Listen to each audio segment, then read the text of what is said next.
देखिए आपने जो एक बड़ी अहम बात की वज़ीर ख़ज़ाना जिस आज कहा कि आइंदा बजट के लिए जो डीएनए है उसका चेंज हो जाएगा। चलें थोड़ा सा कितनी तब्दीली आ सकती है, मतलब जो आज वज़ीर साहब ने दावा भी किया है, और सेकेंडली ओवरऑल बजट जो आपने फिगर्स देखे हैं, आज जो स्पीच सुनी है, आप मुतमिन हैं बजट से?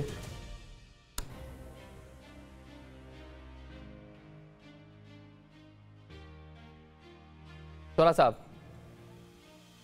चले, आपका गालबन माइक जो है वो म्यूट है, अपनी ऑडियो प्लीज ऑन कीजिएगा। ठीक है, मतलब आज जो डीएनए चेंज करने वाली बात थी, मतलब ये वज़ीर ख़ज़ाना ने जो कहा कि आइंदा मतलब बजट की सामों के ठीक है, तो जी I can hear you sir. ठीक है, बताइएगा आज जिस तरह डीएनए चेंज करने वाला एक वज़ीर ख़ज़ाना जिस अभी साहब फरमा रहे थे कि अपनी स्पीच में कहा कि आइंदा के लिए उसकी हियत जो है वो तब्दील हो जाएगी, ओवरऑल बजट पे क्या तबसरा करेंगे? एक बेहतर बजट था कि इसमें मजीद कुछ बेहतरी आ सकती थी?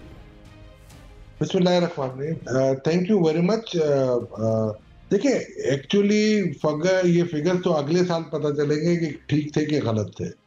और पिछले साल के अगर अंदाजों से मैं लगाऊं, जैसे सिर्फ एक रेवेन्यू का हम फिगर ले लें 12,920 अरब, फिर then we went to IMF और आखिरी मंथ थे 12,330 पे थे। 2 महीने पहले मैंने आपके प्रोग्रामों में कहा था कि मेरे हिसाब से 11,800 11,900 होंगे, और आज उन्होंने एग्री किया 11,900 से ज्यादा हम नहीं कर सकेंगे।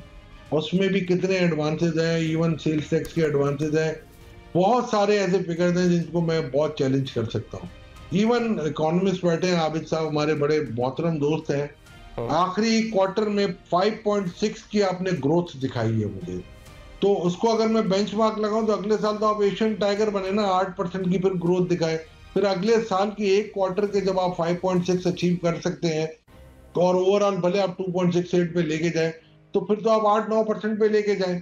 क्यों आप नहीं लेके जा रहे? दूसरी बात ये है कि इस मरतबा का भी जो फिगर है, जो इन्फ्लेशन या उसको मैं एडजस्ट कर लेता हूं अपना ग्रोथ को, तो 13,000 अरब से ऊपर नहीं जाता। 13,000 सवा 13,000 अरब, 900 से 1,000 अरब तक आपको एडिशनल मेजर्स लेने हैं, और कोई ऐसे मेजर्स मुझे नजर नहीं आ रहे जहां पर पे आपकी को ऑर्गेनाइज वे में आप उस पर ले सके। और अगर पुराने रिफंड या पुराने जो एडवांसेज अगर मैं सही मानों में एडजस्ट कर सकूं, तो अगेन मेरे हिसाब से 12,500 से ऊपर हमारा एस्टिमेट है, 13,450 के करीब होगा, इससे ज्यादा नहीं हो सकता है।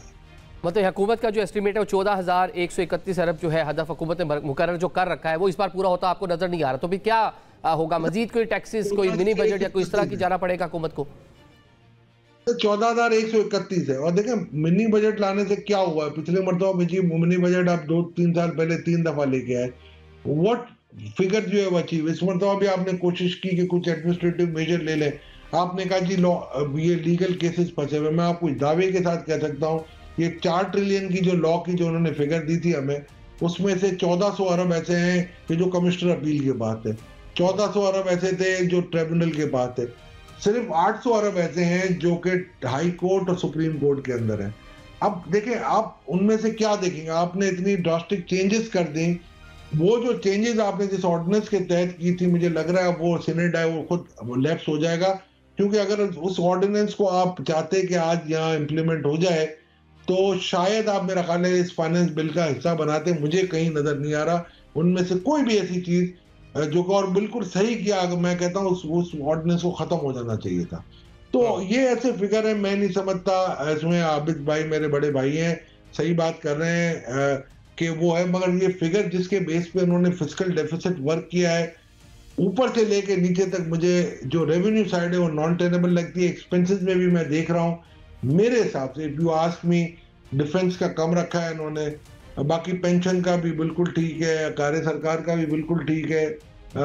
डेट सर्विसिंग मेरे हिसाब से अगर अभी भी ये चाहें, क्योंकि अभी आज भी इनके पास 7% का गैप है, इनके पास पॉजिटिव आपका इंटरेस्ट रेट है, अगर आप 3 से 4% कम करेंगे तो आप 2,000 अरब बचा सकते हैं। मतलब कि